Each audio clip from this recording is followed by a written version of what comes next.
और वज़ीर इत्तलाफ फवाद चौधरी का कहना है कि अगर कोरोना की सूरत हाल यही रही और बेहतर ना हुई तो मुकम्मल लॉकडाउन का सोचेंगे। मज़ीद ऑक्सीजन मंगवा भी लें तब भी सप्लाई सिस्टम महदूद है। मीडिया से बात करते हुए उन्होंने कहा कि सिंध में वफाक के तीनों अस्पताल करप्शन का गढ़ बन गए थे। एक अस्पताल में वज़ीर आला सिंध ने अपने अजीज़ को भर्ती कराया। फवाद चौधरी ने मजीद कहा कि मरीम नवाज का दौरा कराची मुलतवी करना मुस्बत पेशरफ्त है। रियासत ने कलअदम तंजीम वाले मामले पर अपनी रिट पर समझौता नहीं किया।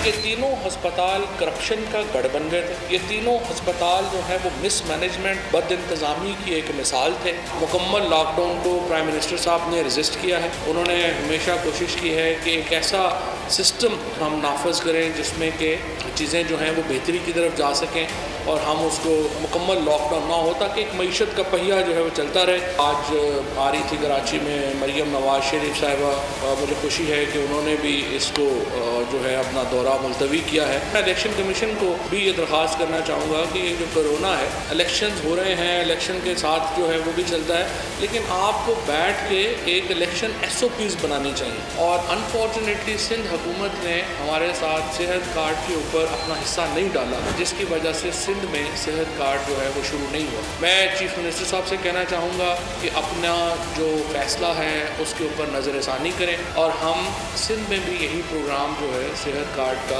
ये लाना चाहते हैं। इस वक्त सियासत में तो बहुत तलखी जो है वो पाकिस्तान के मुफाद में नहीं, हम सियासत में तलखियों को कम करना चाहते हैं।